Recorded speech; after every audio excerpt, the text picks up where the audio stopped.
ഇന്നത്തെ ഇഫ്താർ snacks beef വെച്ചിട്ട് നല്ലൊരു മിനി റോളാണ് കേട്ടോ. മസാല വഴറ്റിയെടുക്കേണ്ട ആ ഒരു സമയം മാത്രമേ ഉള്ളൂ. നമുക്കിത് മാവൊന്നും കുഴച്ച് പരത്തിയെടുക്കേണ്ട. സമോസയുടെ ഓലയിലാണ് നമ്മളിത് റെഡിയാക്കി എടുത്തിട്ടുള്ളത്. ഇതെങ്ങനെയാണ് ഉണ്ടാക്കുന്നത് നോക്കാം. ഞാൻ ഒരു ചട്ടിയിലേക്ക് 2 ടേബിൾ സ്പൂൺ വെളിച്ചെണ്ണ ഒഴിച്ച് കൊടുത്തിട്ട് 2 വലിയ സവാള ഇതുപോലെ ചോപ്പറിലിട്ടൊന്ന് ചോപ്പ് ചെയ്തെടുത്താണ് കേട്ടോ.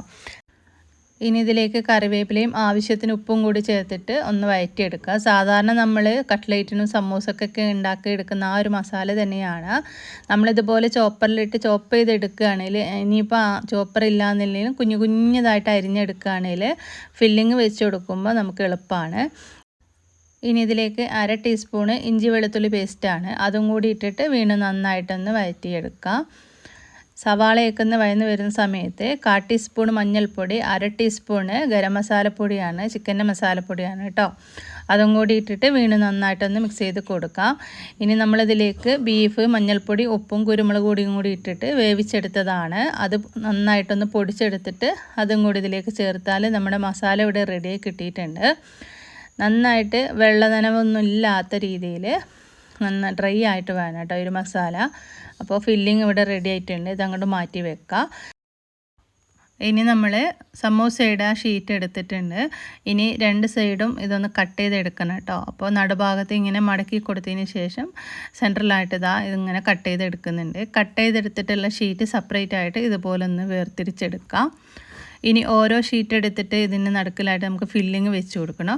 അതിന് മുന്നേ വെള്ളമോ അല്ലെങ്കിൽ മൈദപ്പശയോ ഒന്ന് സ്പ്രെഡ് ചെയ്ത് കൊടുക്കുക കേട്ടോ. ഫില്ലിങ് വെച്ച് കൊടുത്തതിന് ശേഷം നമ്മളിത് ഫോൾഡ് ചെയ്തെടുക്കുന്നുണ്ട്. ഫോൾഡ് ചെയ്തെടുത്തതിന് ശേഷം ഇനിയിപ്പോൾ മൈദയോ അല്ലെങ്കിൽ വെള്ളമോ വെച്ചിട്ട് ഒന്ന് സീൽ ചെയ്ത് കൊടുത്താൽ മതി. ഞാനിവിടെ രണ്ടും വെച്ചിട്ട് സീൽ ചെയ്യുന്നത് ആ ഒരു രീതി കാണിക്കുന്നുണ്ട്. ഇതുപോലെ ഫോൾഡ് ചെയ്തെടുത്താൽ മതി കേട്ടോ. എന്നിട്ട് 2 അറ്റവും ഒന്ന് ഒട്ടിച്ച് കൊടുക്കാം.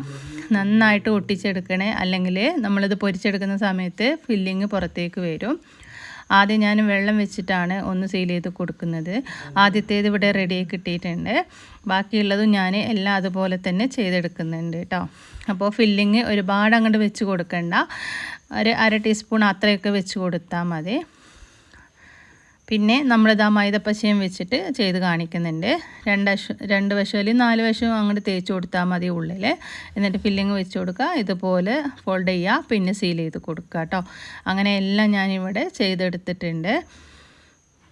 ഇത്രയും ഇവിടെ റെഡിയാക്കി എടുത്തിട്ടുണ്ട്. ഇനി നമുക്ക് ചൂടായ ഓയിലിലേക്ക് ഇട്ടിട്ട് ഇത് പൊരിച്ചെടുക്കാം.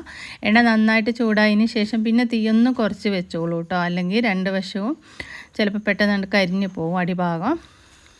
എന്നിട്ട് തിരിച്ചും മറിച്ചിട്ട് കൊടുത്തിട്ട് നന്നായിട്ട് ക്രിസ്പി ആയിട്ട് വരുന്ന സമയത്ത് എണ്ണയിൽ നിന്ന് കോരി മാറ്റാം. നമ്മളിത് ഫില്ലിങ് വെച്ച് കൊടുക്കുന്ന സമയത്ത്, ഒട്ടിച്ചെടുക്കുന്ന സമയത്ത് നന്നായിട്ട് ഒട്ടിച്ചിട്ടുണ്ടോ എന്ന് നോക്കണം കേട്ടോ. അല്ലെങ്കിൽ ഫില്ലിങ്ങൊക്കെ എണ്ണയിലേക്ക് അതിൻ്റെ ഉള്ളിൽ നിന്ന് വരും. അങ്ങനെ ആദ്യത്തേത് ഇവിടെ റെഡിയായി കിട്ടിയിട്ടുണ്ട്. ഒരു പാത്രത്തിലേക്ക് മാറ്റിയിട്ടുണ്ട്. ബാക്കിയുള്ളതും ഞാനിവിടെ പൊരിച്ചെടുത്തിട്ടുണ്ട് കേട്ടോ. സമൂസയുടെ ഓലയുണ്ടെങ്കിൽ നമുക്ക് പെട്ടെന്ന് ഇതുപോലെ ആ ഫില്ലിങ് ഉണ്ടാക്കിയെടുക്കേണ്ട ആ ഒരു സമയം മാത്രമേ ഉള്ളൂ. ഇനിയിപ്പോൾ ബീഫില്ല, ചിക്കൻ ആണെങ്കിലും കുഴപ്പമൊന്നുമില്ല. പുറമേ നല്ല ക്രിസ്പി, ഉള്ളിൽ നല്ല സോഫ്റ്റ് ആയിട്ടുള്ള ബീഫ് മിനി റോളാണ് ഇന്ന് നമ്മുടെ ഇഫ്താർ സ്നാക്സ് ആയിട്ട് ഇവിടെ കാണിച്ചിട്ടുള്ളത്. വീഡിയോ ഇഷ്ടമായി ലൈക്ക് ചെയ്യാനും അഭിപ്രായങ്ങൾ അറിയിക്കാനും മറക്കരുത് കേട്ടോ. വീണ്ടും നമുക്ക് മറ്റൊരു വീഡിയോയുമായിട്ട് കാണാം.